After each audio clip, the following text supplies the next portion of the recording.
Okay, our next speaker is Lucas Squillante from Rio Claro, from IFT, and he's going to talk about the Grüneisen parameter as an entanglement compass and the breakdown of the Hellman-Feynman theory. Thank you very much. Good afternoon, everybody. I'm Lucas, and I'm a postdoc at the research group of Professor Mariano de Souza at the São Paulo State University in Rio Claro. And I'm going to talk about the Grüneisen parameter and its relation with quantum computing, and as a side result of this paper, we have the breakdown of the Hellman-Feynman theorem that I'm going to talk a little bit about. First, the outline of my presentation, I'm going to talk about the motivation and goal, the critical point and the Grüneisen parameter, why it's important in the sense of critical phenomena, and its relation with quantum computing and entanglement. Then I will finish my presentation with some outlooks and conclusions. First of all, this is our lab in Rio Claro. We have a Teslatron PT cryostat. We are able to achieve temperatures of 1.4 Kelvin up to 300 Kelvin. We can apply magnetic fields up to 12 Tesla. So this is just to show that some of the quantities I will be discussing here, we measure back in Rio Claro, for example, thermal expansion. And just to remind that sometimes you can say in nature that let's imagine an infinite system, but in the lab we always deal with finite systems. So this is the motivation for this slide. Of course, the motivation to talk about quantum computing is that we have all been searching for a way to perform quantum computing in an improved way. So we have seen a couple of weeks ago the Majorana 1 has been released. So everyone is going like in a gold rush to achieve the best way to make quantum computation. And we also have the quantum computer. There are entanglement-based systems, and this is the one I will be focusing on this presentation, because the Majorana 1 operates in a different mechanism.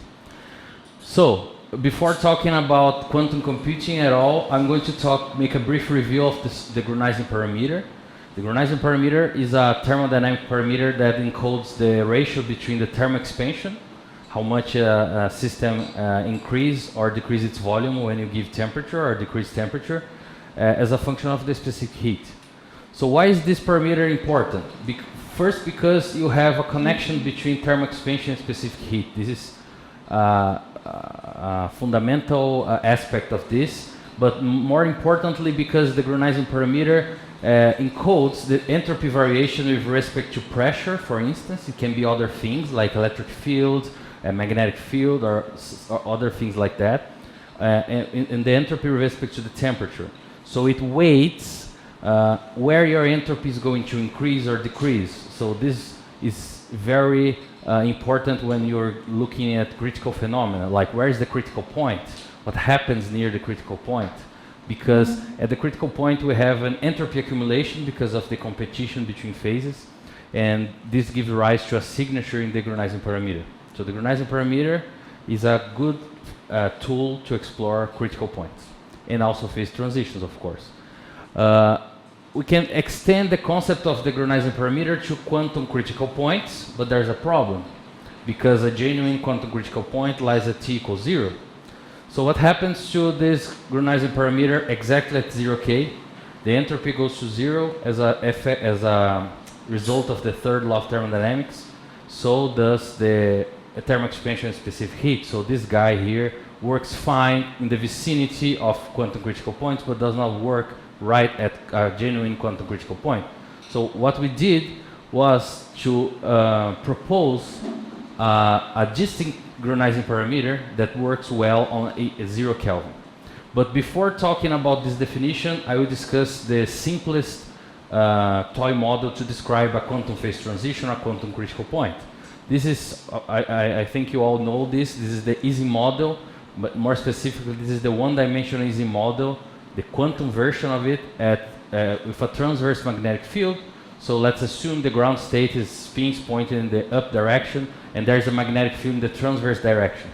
So what happens in this model is that when you increase magnetic field and it equals the J, the coupling constant between adjacent spins, what happens is that you change the ground state from a superposition between up and down states to a quantum parameter. So in other words, you flip the spins, and this is the simplest model to describe a quantum phase transition. Okay? So this is exactly the quantum critical point when the magnetic field equals the coupling constant. So what we did was to propose, as I mentioned, a new definition for the Grüneisen parameter that works at exactly 0 Kelvin. So the Grüneisen ratio, the Grüneisen parameter, it can be defined as the Grüneisen ratio, but it incorporates the variations of the free energy of both a temperature and a tuning parameter. As I mentioned, it could be a lot of things. But what happened is that we proposed a quantum version, we named it gamma 0K, that instead of the free energy, we're now dealing with the ground state energy. And instead of temperature and another parameter, we are dealing with two parameters or two energy scales. So imagine you have a quantum system that you have two energy scales competing, or in the case of the easy model, you have the magnetic field applied, and then you have the exchange coupling constant. So these are competing energy interactions. So the Grüneisen parameter at 0K, instead of quantifying the thermodynamic entropy, it now quantifies, in this particular case, the global entropy, or the global entanglement entropy.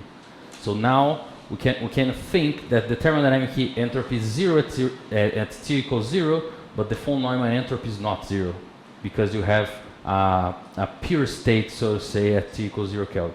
So what we did was we make this proposal of this parameter, and we also made an alternative approach to compute global entanglement.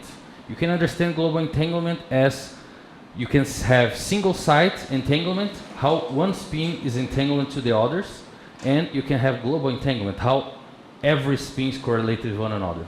And this, of course, is very important for entanglement-based quantum computers, because you rely on entanglement. So if they are more entangled, it's good for quantum computation, because you have the resilience for noise and all other stuff that can affect your quantum computation. So based on this proposal, what we did was to apply this to the easy model, and what we get was a signature right at the critical point.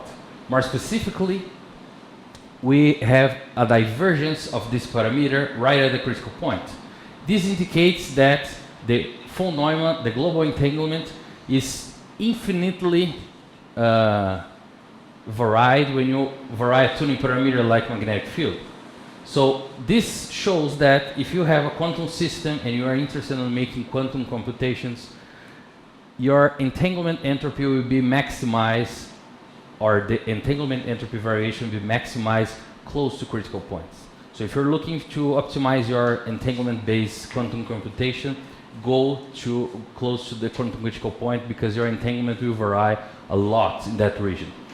And also, as we propose another way to compute global entanglement, we have tackled into the Hellman-Feynman theorem, which was proposed by Feynman and Hellman to study molecular forces in many scenarios. But this, you can see that we have here an open circle, because this is a divergence. But here, since we are connecting the global entanglement with the first derivative, the minus sign of the ground state energy in a tuning parameter, this breaks down. So we have shown that at this particular point, the Hellman-Feynman theory breaks down. This is an important theorem for quantum mechanics, and also that entanglement is varied a lot close to quantum critical points. But as I mentioned before, we can have divergences in nature. When you make a calculation, oh, it diverges, it goes to infinity. But do we have infinities really in nature? Can we measure at the lab an infinity quantity? And based on that, as a step further, we have used the so-called non-extensive statistical mechanics. Maybe you guys know the Constantino Tsales from CBPF. He proposed a new form of entropy that works well where the Boltzmann-Gibbs entropy fails. And the Boltzmann-Gibbs entropy fails right at the critical point. There's a whole justification for that, but what we did was to correct this divergence, not only for this particular problem, but we have used the fact that right at the critical point, every critical point, either classical or quantum, we have a breakdown of the extensivity character of the entropy. The entropy does not scale more of the system size. Actually, at the critical point, the thermodynamic entropy scales with the logarithmic of n of the system size. So we break down the whole thermodynamics. And how to fix that? We propose to fix this with the non-extensive statistical mechanics, and based on this, we have removed the infinity. So we have focused on this open circle to make this a full circle. So this is not a divergence anymore. Instead, we show that for the correct value of a particular parameter Q, the divergence goes away.